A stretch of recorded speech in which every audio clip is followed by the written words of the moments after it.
हम दीवानों की क्या हस्ती है, आज यहाँ कल वहाँ चले, मस्ती का आलम साथ चला, हम धूल धड़ाते जहाँ चले। तो देखिए इसका क्या मतलब है। तो दीवाने उन्हें कहते हैं जो हर हाल में खुश रहते हैं, हर हाल में मस्त रहते हैं।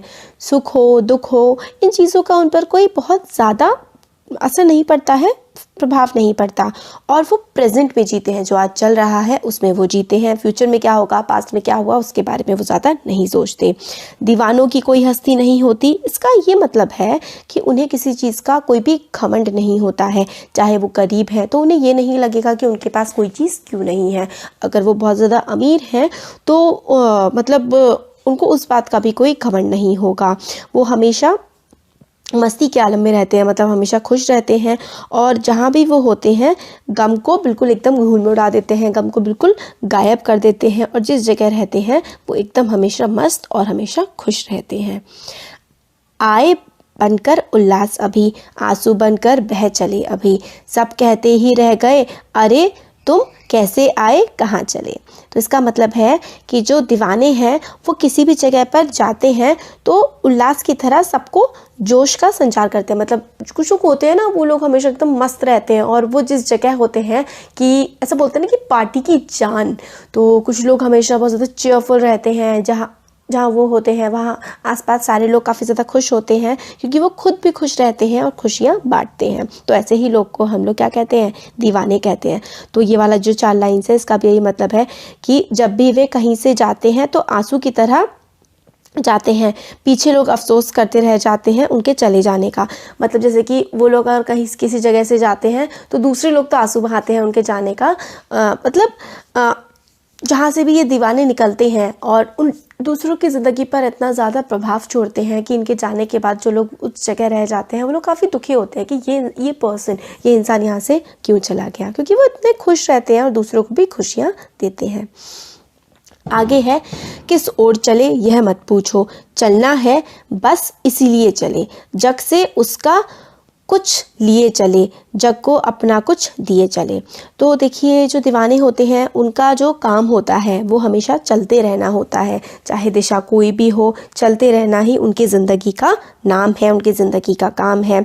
जो असली दीवाने होते हैं वो हमेशा संसार से कुछ लेते रहते हैं और बदले में संसार को कुछ देते रहते हैं। मतलब संसार से कुछ लिया और बदले में संसार को कुछ ना कुछ दिया भी।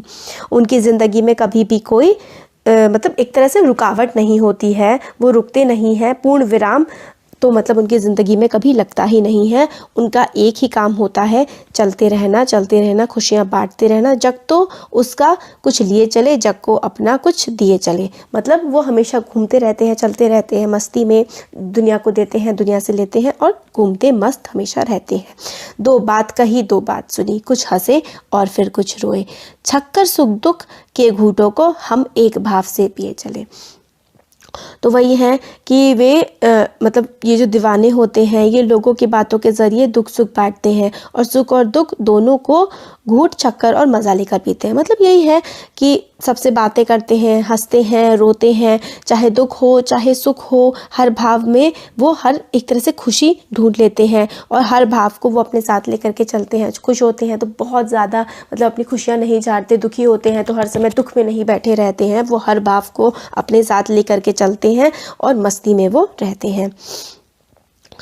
हम भिखमंगों की दुनिया में स्वच्छंद लुटाकर प्यार चले, हम एक निशानी सी उस उर पर ले असफलता का भार चले। तो फिर आगे कहते हैं कि दुनिया वैसे लोगों से भरी पड़ी है जिनके दिल और दिमाग तंग होते हैं। मतलब पूरी दुनिया ऐसे लोगों से भरी पड़ी है जो जिनके दिमाग दिल हमेशा किसी ना किसी परेशानी में रहते हैं और वो मतलब दुखी रहते हैं।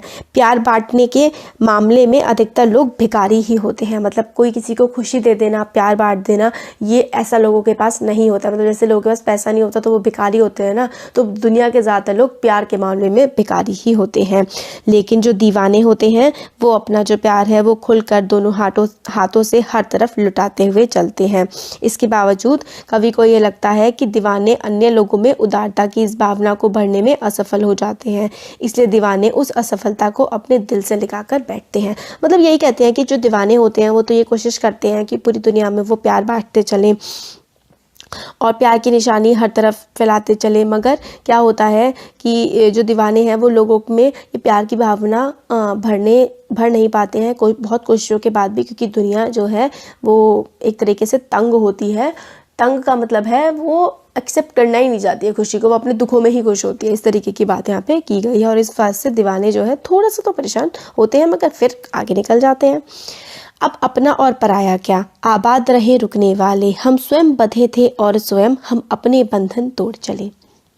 इस लाइन्स है, इसमें कहते हैं, पोएट कहना चाहते हैं कि जब कोई दीवाना किसी स्थान या पड़ाव से आगे निकल पड़ता है तो वह अपने सारे बंधन तोड़ देता है, फिर उसके लिए अपने और पराये का कोई मतलब नहीं रह जाता।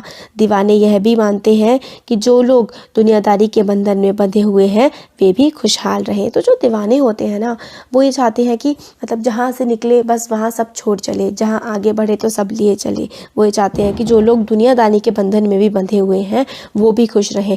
मतलब उनका मोटिव हमेशा यही रहता है कि दुनिया जो है वो खुश रहे, खुशियाँ बांटती चले और पूरी दुनिया खुशी में ही डूबी रहे, और वो जो है अपना काम करके आगे निकल जाते हैं दीवाने। तो देखिए, इस कविता में जो है ना, एक मस्त मौला बेफिक्री खुशी का स्वभाव दिखाया गया है। मस्त मौला स्वभाव का जो पर्सन होता है वो हर जगह खुशियाँ फैलाता है, हर रूप में वो प्रसन्नता देता है, लोगों की आंखों से आंसू निकालता है और उनको खुशियाँ भर देता है। और वो कुछ यादें संसार को देकर जाता है और संसार से यादें लेकर भी वो चलता है। सुख दुख को वो एक ही भाव समझकर स्वीकार करता है। और कवि संसारिक नहीं है, वे दीवाने हैं। मतलब कवि जो हैं वो दीवानों की तरह ही हैं, और संसार की जो दुनिया है, जो संसारिक बंधनों में लोग बंधे हुए हैं, उनको भी वो चाहते हैं वो खुश रहें, और जो दीवाने की तरह जो दुनिया में दीवाने हैं वो खुशियाँ बांटते रहें। तो ये जो कविता है वो लिखी है भगवती चरण वर्मा ने। बहुत ही प्यारी सी पोयम है, याद रखिएगा। पहला क्वेश्चन है, कवि ने अपने आने को उल्लास और जाने को आंसू बनकर बह जाना क्यों कहा है? तो मतलब उन्होंने कहा कि जब वो आते हैं तो उल्लास मतलब खुशियाँ आ जाती हैं और एक मतलब एनर्जी आ जाती है, और जब वो जाते हैं तो आंसू मतलब एक दुख सा हो जाता है। तो ऐसा उन्होंने क्यों कहा है? तो देखिए, इसका उत्तर हो जाएगा कि कवि अपने आने को उल्लास कहते हैं क्योंकि किसी भी नई जगह पर आने से उसे खुशी मिलती है तथा उस स्थान को छोड़कर जाते समय दुख होता है, इसलिए आंखों से आंसू निकल जाते हैं। वह अन्य लोगों को खुशियां बांटता है जिससे वे अपना दुख भूल जाते हैं। जब वह जाता है तो वह यह दुख लेकर जाता है कि ये खुशियां हमेशा के लिए नहीं हैं। तो वो जब कहीं पर जाते हैं तो वो सबके साथ बहुत सारी खुशियां बांटते हैं, और जब वो कहीं से जाते हैं तो वो काफ़ी दुखी हो जाते हैं, लोगों की आंखों में भी आंसू आ जाते हैं, इसलिए वो कहते हैं आने को उल्लास खुशी और जाने को आंसू। नेक्स्ट क्वेश्चन है, भिखमंगों की दुनिया में बेरोक प्यार लुटाने वाला कवि ऐसा क्यों कहता है कि वह अपने हृदय पर असफलता का एक निशान भार की तरह लेकर जा रहा है? क्या वह निशान है या प्रसन्न है, निराश है या प्रसन्न है? तो इसमें है भिखमंगों की दुनिया में मतलब जो भीख मांगते रहते हैं एक तरीके से, तो उन ऐसी दुनिया में वो प्यार लुटा रहा है, मगर फिर क्या है, वो अपने हृदय पर, अपने दिल पर एक असफलता का निशान या फिर एक भार सा लेकर के जा रहा है। तो कवि क्या निराश है? निराश मतलब दुखी है या फिर खुश है? तो देखिए, इसका उत्तर हो जाएगा, यहाँ भिखमंगों की दुनिया से कवि का आशय है कि यह दुनिया केवल लेना जानती है, देना नहीं। तो मतलब कवि कहते हैं इस दुनिया में हर कोई दूसरे से लेने का ही सोचता है, कोई किसी को कुछ देना नहीं चाहता। कवि ने भी इस दुनिया को प्यार दिया, पर इसके बदले में उसे वह प्यार नहीं मिला जिसकी वह आशा करता है। तो कवि ने दुनिया को काफ़ी प्यार दिया, मगर उसको बदले में उतना प्यार नहीं मिला है।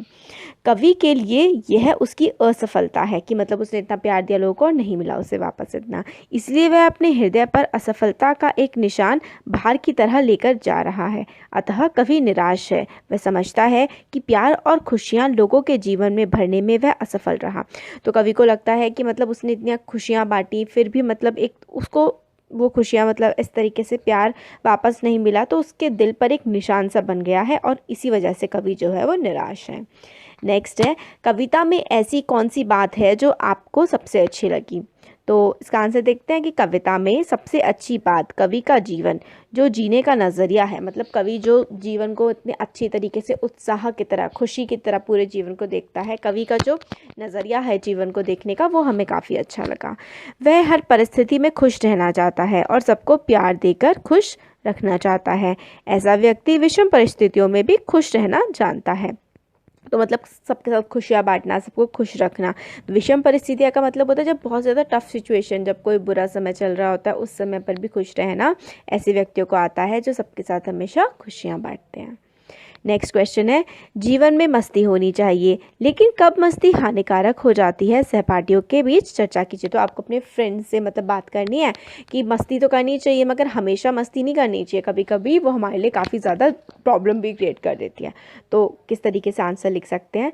देखिए, इस प्रश्न में अपने सहपाठियों से हमें अब चर्चा करनी है, जैसे कि अगर मस्ती से हमको और दूसरों को कुछ भी थोड़ा फ़ायदा हो रहा है, कुछ अच्छा मिल रहा है तो मस्ती करनी चाहिए। मतलब सबको अच्छा लग रहा है, सब एंजॉय कर रहे हैं तो मस्ती करनी चाहिए। मगर जब मस्ती से केवल दूसरों को नुकसान हो रहा है, मतलब या किसी को बुरा लग रहा है, तो वो मस्ती हानिकारक हो सकती है। नेक्स्ट है, संतुष्टि के लिए कवि ने छक कर, जी भरकर और खुलकर जैसे शब्दों का प्रयोग किया है। इस भाव को व्यक्त करने वाले कुछ और शब्द सोचकर लिखिए, जैसे हंसकर, गाकर। तो मतलब छक्कर मतलब खूब, मतलब पूरी तरीके से, जी भरकर और खुलकर सबका मतलब है पूरी तरीके से, अच्छे से खुश होकर। तो हंसकर, गाकर जैसे कि प्यार लुटाकर, मुस्कुराकर, देकर, मस्त होकर, इस तरीके के शब्द आप लिख सकते हैं। तो वो सब वर्ड्स हो गए। अब एक पंक्ति में कवि ने यह कहकर अपने अस्तित्व को नकारा है कि हम दीवानों की क्या हस्ती है आज यहाँ कल वहाँ। दूसरी पंक्ति में उसने यह कहकर अपने अस्तित्व मतलब अपने बारे में वो बताते हैं को महत्व दिया है कि मस्ती का आलम साथ चला, हम धूल उड़ाते जहाँ चले। यह फाका मस्ती का उदाहरण है ना। अभाव में भी खुश रहना फाका मस्ती कही जाती है। तो फाका मस्ती मतलब आपके पास कोई कमी है आपके जीवन में, फिर भी आप खुश हैं, तो वो फाका मस्ती होती है। अभाव में भी खुश रहना फाका मस्ती कही जाती है। कविता में इस प्रकार की अन्य पंक्तियां भी हैं, उन्हें ध्यानपूर्वक पढ़िए और अनुमान लगाइए कि कविता में परस्पर विरोधी बातें क्यों कही गई हैं। तो देखिए, परस्पर विरोधी मतलब एक बार कोई अच्छी बात कही कि ये चीज़ अच्छी है, फिर एकदम से ही उसको उलट करके बोला गया कि नहीं, हर समय ये चीज़ अच्छी नहीं हो सकती। परस्पर विरोधी ऐसे ही बातें होती हैं। तो जैसे कि विरोधाभास वाली जो है, आए बनकर उल्लास अभी, आंसू बनकर बह चले अभी। तो खुशी बनकर आए थे और दुख बनकर चले गए। तो यही बताया गया है। हम भिखमंगों की दुनिया में स्वच्छंद लुटाकर प्यार चले। भिखमंगों की दुनिया, जो लोग सिर्फ मांगना जानते हैं, और लुटाना मतलब जो किसी को देता है। तो ये भी क्या हो गया, विरोधाभास हमारा यहाँ पर हो गया। यहाँ भिखमंगों का उल्लेख है और लुटाना भी है। वह दूसरों को प्यार व खुशियाँ देकर खुद बिना कुछ दिए चला जाता है। और क्या कह सकते हैं, हम स्वयं बंधे थे और स्वयं हम अपने बंधन तोड़ चले। मतलब पहले क्या थे, बंधे हुए थे, हम बंधन में थे, और तोड़ चले मतलब अब आज़ाद हैं। तो यहाँ स्वयं बंधन, फिर स्वयं अपने बंधन को तोड़ने की बात की गई है। ये हो गया। फिर कवि ने अपने आने को उल्लास और जाने को आंसू बनकर बह जाना क्यों कहा है।